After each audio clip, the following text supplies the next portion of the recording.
ওয়াকারুজ্জামান, সেনাপ্রধান জেনারেল ওয়াকারুজ্জামান যে ভারতের এবং আওয়ামী লীগের একজন একনিষ্ঠ সেবক ও দালাল, এটা নিয়ে যাদের সন্দেহ আছে তারা ইচ্ছা করলে আমার অনুষ্ঠান দেখলেও দেখতে পারে। যাদের সন্দেহ নাই তাদের দৃষ্টি আকর্ষণ করে বলছি যে এতে আমার কোনো সন্দেহ নেই।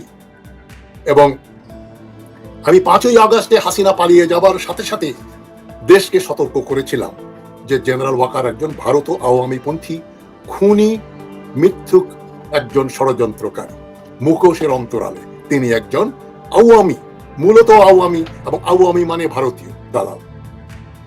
ভারতের প্ল্যান বি কার্যকর করার জন্য যে সরকার গঠন করা হয়েছে, ডক্টর ইউনূসকে সেখানে মানে দাওয়াত করে এনে উনি তার লোকজন নিয়ে সেখানে যোগ দিয়েছেন, যেটাকে আমি ইউনূস সরকার বলি না।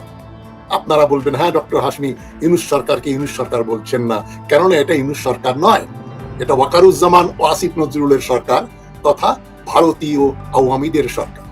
আসিফ নজরুল যদি সত্যি সত্যি ভারত আওয়ামী বিরোধী হতো তাহলে বহু আগেই তাকে আয়না ঘরে নিশ্চিহ্ন করে দেয়া হতো, কিন্তু আসিফ নজরুল তো নিরাপদে হাসিনার আমলে টক শো করে যাচ্ছেন, সুন্দর সুন্দর কথা বলেছেন, হাসিনা বিরোধী কথাও বলেছেন। এগুলো বি টিমের লোকজন। হাসিনা বিরোধী যারা যারাই কথা বলেছেন সবাই দেশপ্রেমিক, এ টিমের লোক নয়, তারা বি টিমের লোক, হাসিনার লোক। যাই হোক, ওয়াকার এক সূক্ষ্ম পরিকল্পনাকারী।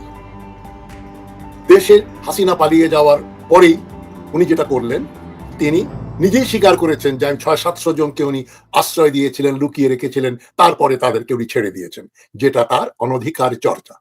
তিনি সেনাবাহিনীর মানুষ, তিনি দেশ রক্ষা করবেন।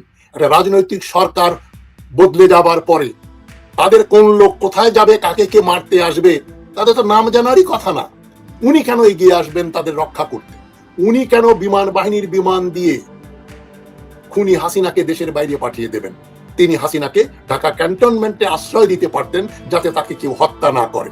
এবং ডক্টর ইউনূস যদি সত্যি সত্যি সরকার প্রধান হতেন তাহলে তার কাছে ওয়াকারুজ্জামান স্যালুট দিয়ে ডক্টর ইউনূসের হাতে ওই লিস্টিটা দিতেন, বলতেন যে গ্যারিস ক্যান্টনমেন্টে অমুক অমুক জায়গায় অমুক অমুক লোককে আমি রেখেছি, আপনি ওদেরকে পুলিশ কাস্টাডিতে নিয়ে নিন, এদের রক্ষা করার দায়িত্ব সেনাবাহিনীর নয়।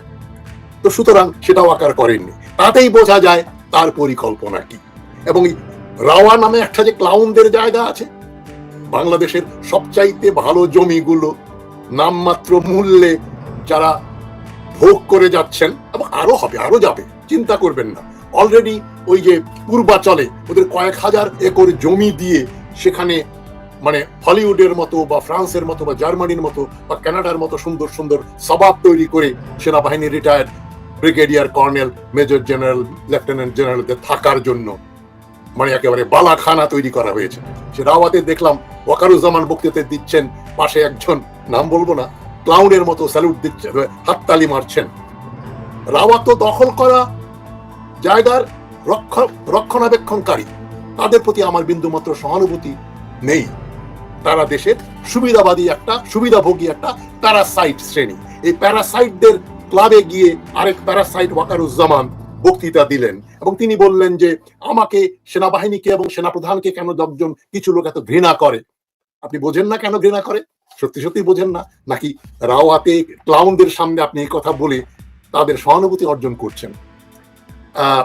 কি বলবো, আপনার বক্তব্য শুনে আমার রক্ত টকবক করেছে, বয়েল করেছে। কিন্তু আবার দুঃখে ভারাক্রান্ত হয়েছি যে এই লোককেই তো বাংলাদেশের অনেক লোক মনে করে আহা হা হা, কি দেশপ্রেমিক জেনারেল রে, এই মুহূর্তে এই লোক না হলে তো দেশে বহু লোক হত্যা নিহত হতো, জানটা বাঁচিয়ে দিয়েছে, জাতিকে বাঁচিয়ে দিয়েছে। এই ফেসবুকে, ইউটিউবে আমি শুনেছি, সর্বত্র কমেন্ট করেছে।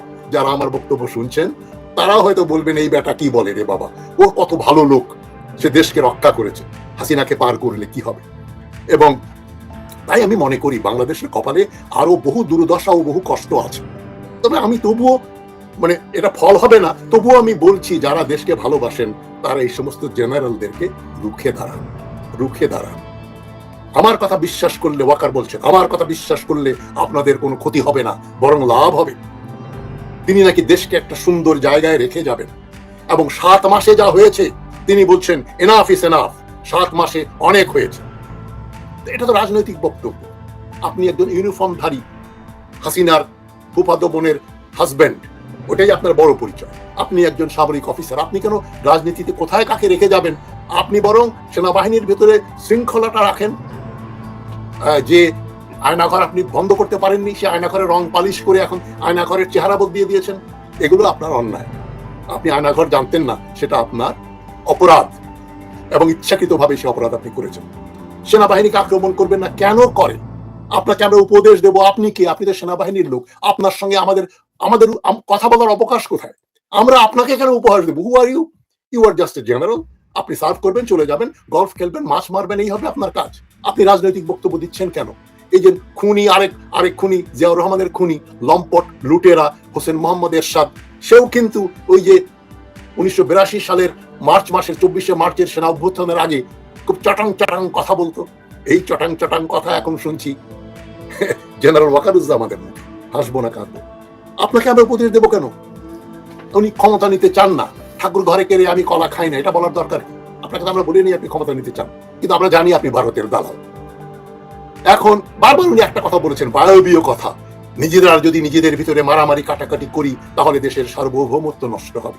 কি বলতে চাচ্ছেন? কারা মারামারি কাটাকাটি করছে? এই যে হাইজাকাররা বাসের ভিতরে ধর্ষণ করছে, ডাকাতি করছে, ক্রমান্বয়ে ডাকাতি বেড়ে যাচ্ছে। আপনার র্যাবের একজন অফিসার বলছেন দেশে যেহেতু চাঁদাবাদি বন্ধ হয়েছে তাই এখন তারা এই ছোটখাটো এই অপরাধগুলো করে যাচ্ছে, খুন, হত্যা, ধর্ষণ, লুটপাট।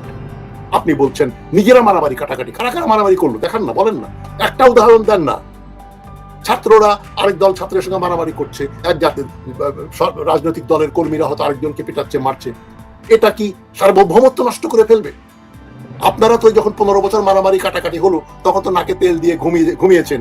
এই রাওয়ার যারা অফিসার তখনও সক্রিয়ভাবে চাকরি করেছেন, তারা তো তখন হাসিনা জিন্দাবাদ, হাসিনার অনুগ্রহে কিন্তু ব্রিগেডিয়ারের উপরে যারা উঠেছেন তারা তো সবাই হাসিনার অনুগ্রহ প্রাপ্ত রাওয়ার সদস্য। Retired arm forces officers welfare association, শুধু কি রিটায়ার্ড মানে সামরিক বাহিনীর অফিসারদের ওয়েলফেয়ার লাগে না? এক একটার ভুড়ি মোটা মাখন রুটি খেতে খেতে একেবারে অবস্থা কাহিল, হয় ডায়াবেটিস নইলে হার্টের রুগী, তাদের আবার ওয়েলফেয়ার লাগবে কি? তোরা তো যথেষ্ট লুটপাট করেছিস, নির্ধারিত ডিওএইচএস এর কালচারটা তো লুটপাটের কালচার, ডিওএইচএস বানিয়েছিস, তোদের আবার ওয়েলফেয়ার করতে হবে। সেখানে গিয়ে আবার সেনাপ্রধান বক্তৃতা দিয়ে আমাদেরকে বলছেন যে মারামারি কাটাকাটি বন্ধ করতে হবে। মারামারি কাটাকাটি তো আপনারা শুরু করেছেন, 1000 লোক মেরেছেন, আপনার বাহিনীর লোকজন, সেনাবাহিনীর লোকজন হত্যা করেছে, তা আপনাদের ঘৃণা করবে না? ওয়াকারুজ্জামান সাহেব, আপনি হাসিনাকে হেলিকপ্টার দিয়ে বিদেশে পাঠিয়ে দিয়েছেন, আপনার আন্ডারে 600-700 লোক ছিল, তাদের কথা বাংলাদেশ জানলো না, আমরা জানলাম না। এটা কি আপনাকে লোকেতে থুতু দেয় না? দিতে পারে না, কারণ আপনার বন্দুক আছে। আপনি বন্দুক ছেড়ে রাস্তায় আসেন না, দেখেন কি অবস্থা করে। এই পরিমাণ ঘৃণা লোকে করে আপনাদের। আপনার র্যাবের হেলিকপ্টার দিয়ে মানুষ হত্যা করছে, আপনি বলছেন শুধু পুলিশ পুলিশ মেরেছে। একবার পুলিশের উপর সব দায় দিয়ে দিলেন, এখন বলছেন বিডিআর হত্যায় এই 57 জন অফিসারকে সেনাবাহিনী হত্যা করেনি। সেনাবাহিনী হত্যা করেছে কথা কি কেউ বলেছে? ওয়াকার সাহেব, কেউ তো বলেনি। সবাই বলেছে বিডিআর এর কিছু জওয়ান আর হিন্দি ভাষী এই যে একজন বিধবা আর্মি অফিসারের যে বিধবা স্ত্রী, তিনি বলেছেন। কি বলেছেন? এই আজকেই দেখলাম উনি বলছেন আমার স্বামীকে নিয়ে যারা ঘেরাও করে রেখেছিল, উনি বলেছিলেন, ফোনে বলেছিলেন এরা সব বিদেশি, এরা হিন্দিতে কথা বলছে। হিন্দি দেখি বাংলাদেশ বিডিআর এর সৈন্যরা কি হিন্দিতে কথা বলে না? এই যে জুলাই আগস্ট মাসে যে ছাত্র হত্যা করলো এবং এই যে আয়না ঘরে যে নিয়ে যাদের আক্রমণ করা হলো, যাদের আটকে রাখা হলো, তারাই তো বলেছেন যে সেখানে হিন্দিতে কথা বলতো, অফিসাররা ইন্টারোগেট করতো। এটা কি বাঙালি অফিসাররা বলেছে? ওটা তো ভারতীয় সেনাবাহিনী। আপনার ক্যান্টনমেন্টের ভিতরে রয়ের অফিস ছিল কচুখালা ক্ষেতের, আপনার এই যে ডিজিএফআই অফিসের উপরে। আপনি জানতেন না? আকাশ সাহেব জানতেন, কিন্তু আপনি তো একই দলের লোক, আপনি আওয়ামীপন্থী এবং আপনি ভারতপন্থী। সুতরাং আপনি হাসিনাকে টিকিয়ে রেখেছেন, হাসিনাকে নিরাপদ আশ্রয়ে পাঠিয়ে দিয়েছেন। যেদিন দেশে একটা গণতান্ত্রিক সরকার আসবে আপনাকেও কিন্তু ঝুলাবে, ভুলে যাবেন না ওয়াকার সাহেব। আপনি দেশকে রেখে যাবেন, আপনি কি কোন মহাপুরুষ? দেশ কি আপনার? আপনি দেশের একজন সরকারি সামরিক অফিসার, আপনি দেশকে রেখে যাবেন কি? আপনি কি কোনো জাতীয় নেতা নাকি? আপনি তো তেনাও নন, নেতাও নন। দেশ করছেন আপনি, আপনার আর্মির কথা বলেন, ইউনিটের কথা বলেন, এগুলোর কথা বলেন। আপনি কোনো রাজনৈতিক ব্যক্তিত্ব নন। আর আপনি মন্তব্য করছেন যারা বিডিআর কে হত্যা করেছিল, বিডিআর এর জওয়ানরাই করেছিল, যারা অপরাধ করেছিল তাদেরই বিচার হয়েছে, এটা নিয়ে আর কথা বলার কোনো অবকাশ নেই। কি উদ্ভট কথা বলছেন জেনারেল সাহেব। আপনি আবার বলছেন বিডিআর হত্যার একটা কমিশন গঠন করা হয়েছে, যে কমিশন দেখবে রাজনৈতিক ব্যক্তি ও বাইরের শক্তি ছিল কিনা, মানে আওয়ামী লীগাররা সেখানে বিডিআর হত্যায় সক্রিয়ভাবে অংশগ্রহণ করেছিল কিনা। আমরা সবাই জানি না আওয়ামী মানে কাদের কি রোল ছিল। তাদের কাছে টেলিফোন নাম্বার ছিল, তারা টেলিফোন করছে, হাসিনা ওদেরকে ডেকে নিয়ে লগ বুকে সাইন না করিয়ে ইন্টারকন্টিনেন্টাল থেকে লাঞ্চ এনে তাদেরকে খাইয়েছিল গণভবনে। ভুলে গেলেন নাকি? আপনার হাসিনা, আপনার আত্মীয়। তো কমিশন বের করবে, কমিশনের রিপোর্ট বের করার আগেই ওয়াকারুজ্জামান সাহেব আপনি ছোট মুখে এত বড় কথা বলছেন কেন? যে শুধু বিডিআররাই হত্যা করেছে, এখানে বাইরের কেউ ছিল না, রাজনৈতিক শক্তি ছিল না, শেখ হাসিনা ছিল না, হ্যাঁ? এটাই তো বলতে চাচ্ছেন আপনি।